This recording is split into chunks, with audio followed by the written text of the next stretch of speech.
Isabel de Baviera fue una princesa bávara, conocida por haber sido emperatriz de Austria y reina consorte de Hungría, entre otros muchos títulos inherentes a la casa de Habsburgo-Lorena.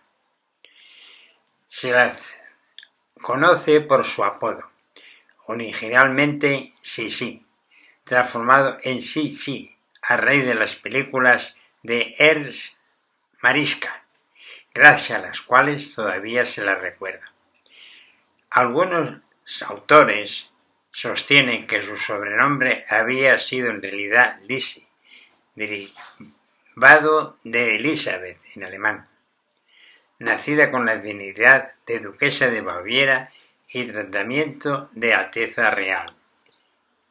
Era hija del duque de Maximiliano de Baviera y la princesa real Ludovica de Baviera.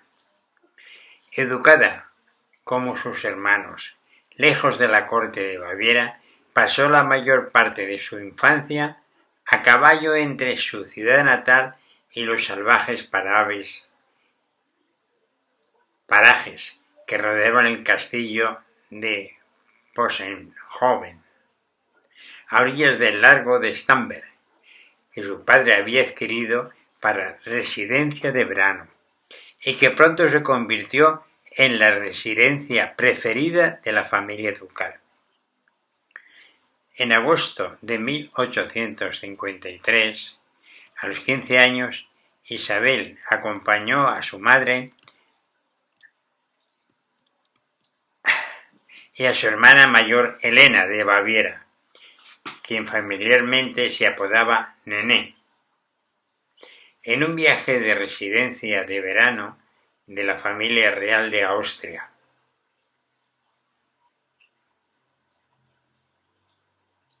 Situado en Bad Isch, donde esperaba la duquesa Sofía de Baviera, hermana de Ludovica, junto a su hijo, el emperador de Austria, Francisco José I. Tal encuentro estaba preparado para que el emperador se fijase en Elena y la tomase como prometida. Sin embargo, Francisco José, de 23 años, se sintió inmediatamente atraído por Isabel, lo que trastocó los planes de la madre y de la tía que tenían para ellos. Todos los esfuerzos para hacer desistir al emperador de la idea de casarse con su prima fueron vanos. El mismo Francisco José escribió a Alberto Teschen, su primo, que estaba enamorado como un cadete.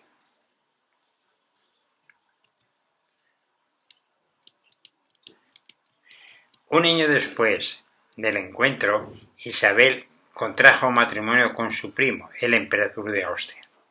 Era el 24 de abril de 1854, en la iglesia de los Agustinos de Viena, y se convirtió así en emperatriz. Isabel tuvo desde el principio dificultades para adaptarse a la estricta etiqueta que se practicaba en la corte imperial de Viena. Dio al emperador 4 hijos. En una visita a Hungría en 1857, quiso llevar a sus hijas, las archiduquesas Sofía y Gisela, a pesar de la negativa de la suegra, la archiduquesa Sofía. Durante el viaje, las niñas enfermaron gravemente, padeciendo altas fiebres y graves ataques de diarrea. Mientras que la pequeña Gisela se recuperaba rápidamente, su hermana no tuvo la misma suerte y falleció, seguramente deshidratada. Su muerte sumió a Isabel en una profunda depresión que marcaría su carácter para el resto de su vida. Propició que le fuese denegado el derecho sobre la crianza del resto de sus hijos, que quedaron a cargo de su suegra, la archiduquesa Sofía. Tras el nacimiento del príncipe Rodolfo, la relación entre Isabel y Francisco José comenzó a enfriarse. Isabel, por su parte, solo pudo criar a su última hija, María Valeria, la que llamaban cariñosamente mi hija húngara, dado el gran aprecio que le tenía al país de Hungría, lugar donde se refugiaba habitualmente y en cuya cultura se empeñó en educarla. Los enemigos de Isabel en la corte austríaca la llamaban despectivamente la niña húngara, y no por el amor que su madre profesaba por tal país, sino porque creían que la niña era fruto en realidad de algún escarceo sexual que Isabel había tenido con un conde húngaro. No obstante, el gran parecido que Valeria guardaba con su padre, el emperador, se encargó de desmentir tales rumores. Dotada de una belleza física, Isabel se caracterizó por ser una persona rebelde, culta y demasiado avanzada para su tiempo. Adoraba la equitación y llegó a participar en muchos torneos. Sentía un gran aprecio por los animales, amaba a sus perros, costumbre heredada de su madre, hasta el punto de pasear con ellos por los salones de palacio. Le gustaban los papagayos y los animales exóticos en general. Incluso llegó a tener su propia pista circense en los jardines de su palacio de Corfú. Hablaba varios idiomas: alemán, inglés, francés, el húngaro, propiciado por su interés e identificación con la causa húngara, y el griego, último idioma que aprendió con ahínco para poder disfrutar de las obras clásicas en su idioma original. Cuidaba su figura de una forma maniática, llegando a hacerse instalar unas anillas en su habitación para poder practicar deportes sin ser vista, además de utilizar espardelas para sus ejercicios gimnásticos. Mantuvo su cabellera siempre larga y perfectamente cuidada. Su peluquera dedicaba por lo menos 2 horas cada día a ocuparse de ella, lavándola con una mezcla de huevo y collar. Se alimentaba a base de pescado hervido, alguna fruta y jugo de carne exprimida. A partir de los 35 años no volvió a dejar que nadie la retratase o le tomase una fotografía. Para ello adoptó la costumbre de llevar siempre un velo azul, una sombrilla y un gran abanico de negro cuero con el que se cubría la cara cuando alguien se acercaba demasiado a ella. Paseaba a diario durante varias horas, llegando a estrenar a varias damas de su séquito.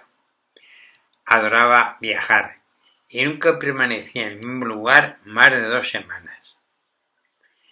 La condesa María Festetic acompañó a la emperatriz en 33 de sus viajes al extranjero, velando por su seguridad personal, y fue su más leal servidora y estrecha confidente.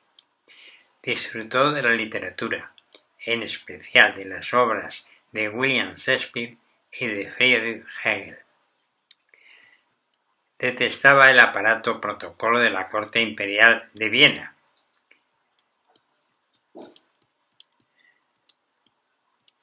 Radicalmente diferente del ambiente en que se había creado. Sus damas de compañía, mayor que ella, elegidas entre las grandes familias de la aristocracia, eran extremadamente conservadoras. De hecho, procuró participar lo menos posible en la vida de la corte y terminó desarrollando una auténtica fobia contra ella que le provocaba trastornos psicosomáticos, como cefaleas y depresión nerviosa.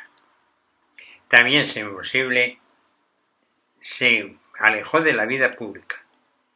De hecho, al tiempo de casarse expresó su decepción por el enclaustramiento que sufría dentro del palacio imperial.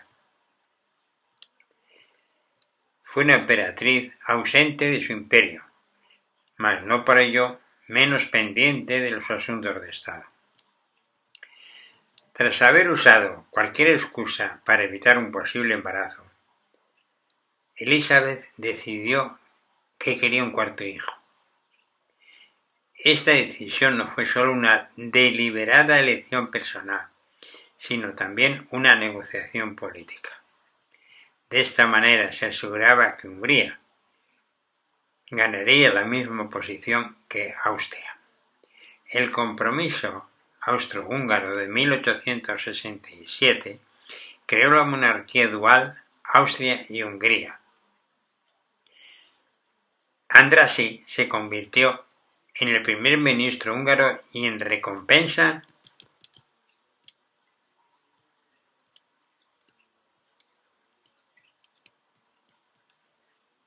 coronó a Francisco José y Elizabeth como rey y reina de Hungría en junio.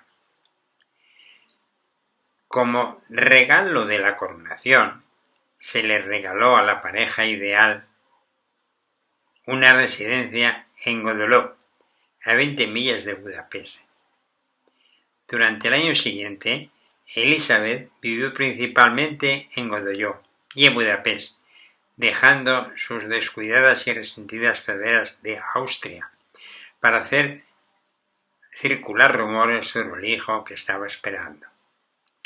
Si este era varón, lo llamaría Stephen, como el patrón y el primer rey de Hungría.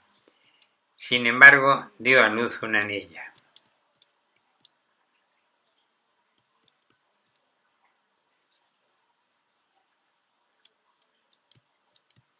Llamada María Valeria, la cual Elizabeth consideraba su hija húngara.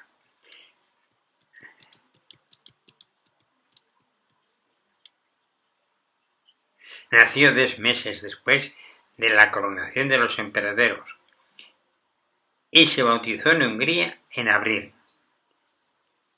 En esta ocasión, Elizabeth consiguió criar a esta hija por sí misma.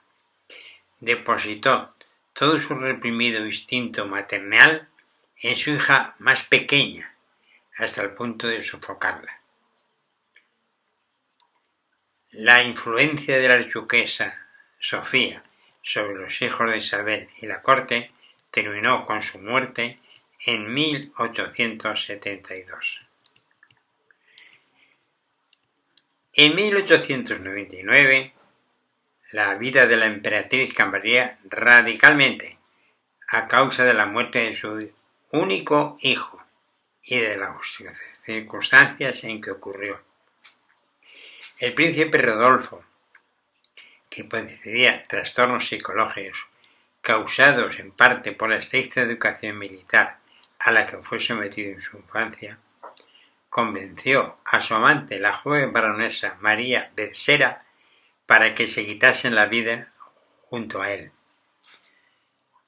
Se habló, y aún se habla hoy en día, de un complot contra Rodolfo. Por un lado existe la hipótesis de un complot tejido por los servicios secretos austriacos, dadas las ideas radicales y liberales que el hijo del emperador profesaba. Por otro lado, la hipótesis de un complot urdido por los servicios secretos franceses ante la negativa de Rodolfo a dar un golpe a la política de su padre. Todo se fundamenta en los estudios sobre los cuerpos de los fallecidos. Ella, según dichos estudios, no murió de un disparo en la cabeza, sino de una paliza previa. Él presentaba cortes en la cara y en varias partes del cuerpo, algo impropio de un suicidio, que se taparon con maquillaje antes de su funeral en Viena. A pesar de las hipótesis, la causa de su muerte es todavía desconocida. Este episodio que se conoce como el crimen de Mayerling, por ser Mayerling el nombre del refugio de caza donde ocurrió la tragedia, dejó también marcado al emperador, a quien de la noche a la mañana se le encontró sin un heredero que le hiciera cargo del vasto imperio austrohúngaro. Tras la muerte de su hijo, la emperatriz abandonó Viena y adoptó el negro como único color para su vestimenta, a la vez que incrementó su fobia para ser retratada. Solo unas pocas fotografías se conservan, de fotógrafos con suerte que lograron captarla sin que ella lo advirtiera. Con el tiempo se hizo extraño que la emperatriz visitase a su marido en Viena. Pero curiosamente su correspondencia aumentó de frecuencia y durante los últimos años la relación de los esposos se convirtió en platónica y cariñosa. Esta última etapa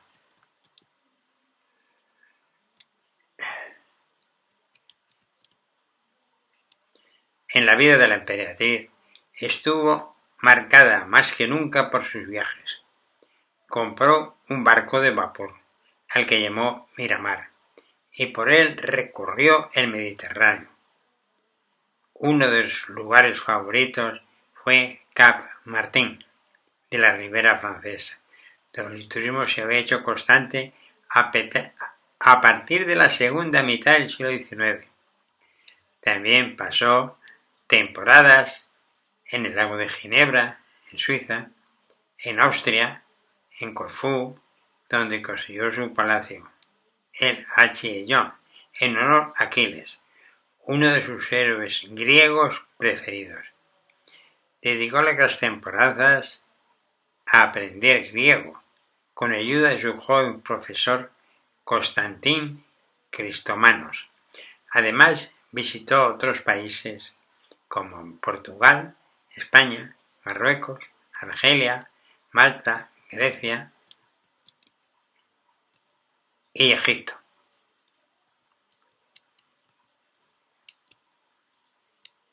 El 10 de septiembre de 1898, mientras paseaba por el lago Leman de Ginebra con una de sus damas de compañía, la condesa húngara Irma Stardai, fue atacada por un anarquista italiano, Luigi Lucchini, quien fingió tropezarse con ellas y aprovechó el desconcierto para deslizar un fino estilete en el corazón de la emperatriz.